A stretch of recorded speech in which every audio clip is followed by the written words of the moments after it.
One of the most interesting aspirations in the American Declaration of Independence is the wording, pursuit of happiness, which here in the province of Ulster, many people have traced back to our own Francis Hutcheson.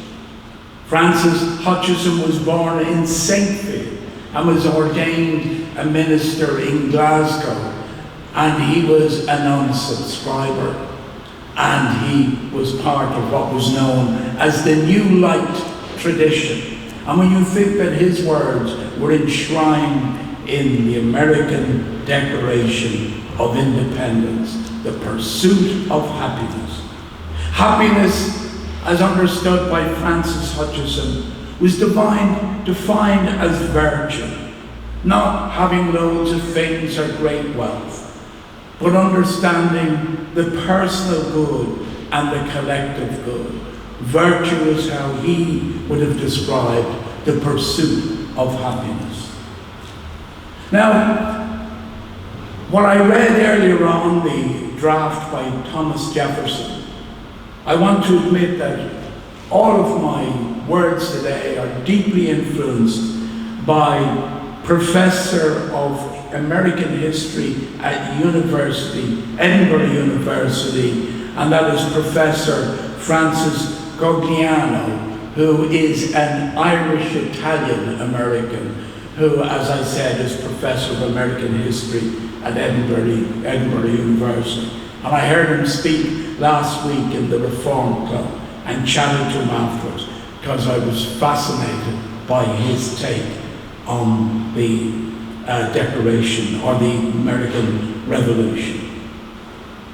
He maintained that the Declaration of Independence was not a statement of birth of a new country. It was an obituary of a death in the family. That was how he saw it.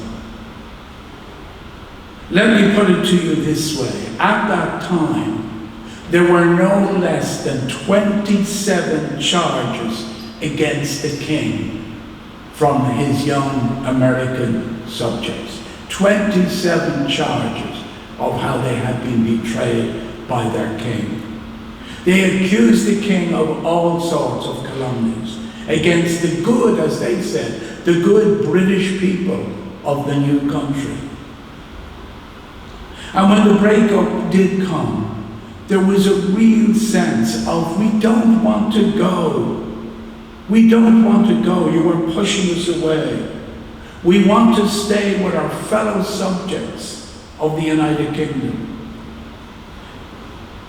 Professor Gogliano described it as the Great and Third British Civil War.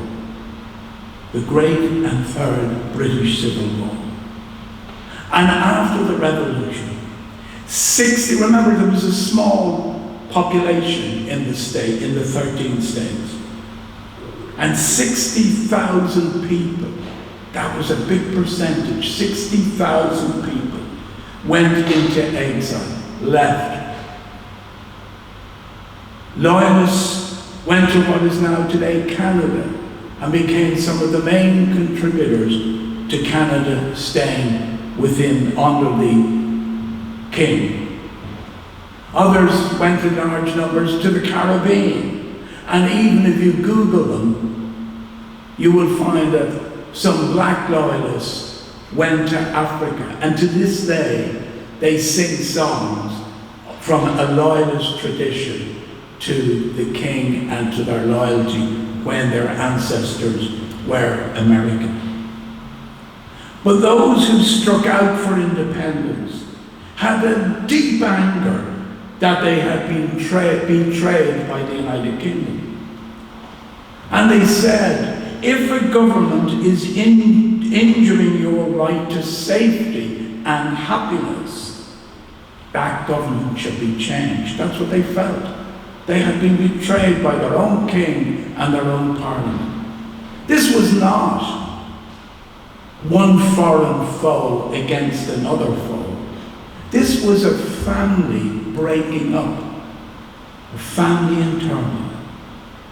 This was a people who believed their king was refusing to treat them, which he was, refusing to treat them as equals with, along their words, with their fellow Englishmen in the mother country.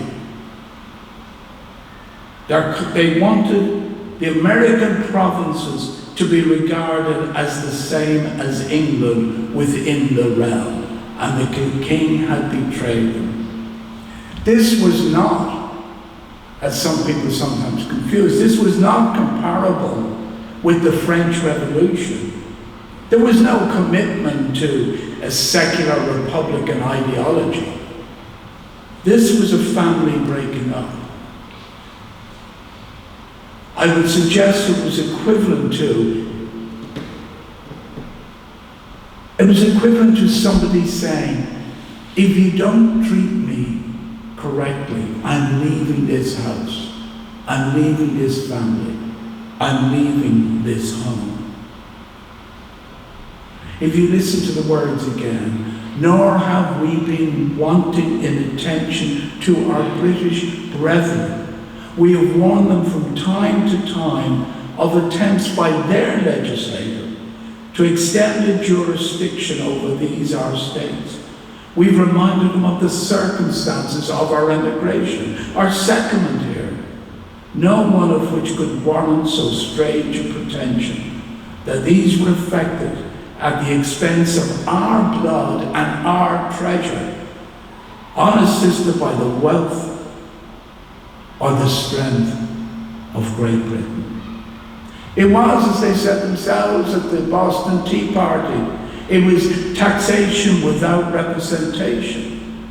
Yes, send us loads of money to help the king with all his various wars, but you'll have no say in the running of this country. This was, their ambition was not to be a secular colony. They were metropolitan British. And yet they were being treated as second-class citizens under the crown. Lucy Worsley, that noted historian who does amazing programs on history and television, Lucy Worsley says, the American Revolution, she sees it as a major marriage breakdown. Good God, when I read about this and listened to Professor Cogliano, I thought, my God, this must have been worse than the breaking up of the Beatles. Can anybody here remember when the Beatles broke up? I was out of it for weeks. I thought my life had ended. What am I going to do now without the Beatles? Well, can you imagine this multiplied by a factor of 100? There was no absolute desire to separate, but it was imposed on the settlers in America. And of course today, those wounds have healed to the greater extent, and America celebrates its own greatness and refers to it as its birthday. And many of us join in the celebration and the establishment of the US of A, and all that means to our world, good, bad, and indifferent. And thousands of people from this island, from all traditions, helped build that new state. Sometimes in a good way, and as I mentioned earlier on, when it was involved in the Poor Sioux, in a bad way. And then, of course, we remember, and people do, there's still people in this city that remember, twice in the last century, America saved Europe from its own destruction. As we, once again, twice when we decided we would destroy the continent of Europe. And still remained in Europe as a deterrent to others trying to destroy Europe. And you know, I have a photograph in the vestry of a wedding that took place here during the Second World War, because many young American soldiers who met Belfast girls got married in this church. And some of those boys then went off to fight in the landing in Normandy, and of course never came back. And there's a beautiful photograph here of one of those weddings. So we remember as well the thousands of young American boys, some who barely knew where Europe was and came from little ranches and farmland, and found themselves on the beaches of Normandy as we once again decided we would destroy ourselves. America, America, God shed his grace on thee, sang every year on the 4th of July. Sometimes when we curse America and give out about America and all the things we find wrong with America, we forget we are American. America is part of us. I'm sure there's nobody in this room, in this church, that hasn't got a friend or family in America, a bloodline into America. We are them and they are us. They're the child of us. So happy 4th of July.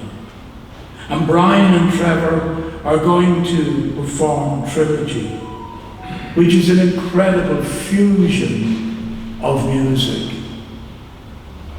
It's the fusion of black spiritual, one of the noted traditions of American music, and a southern anthem of that incredible southern states country tradition.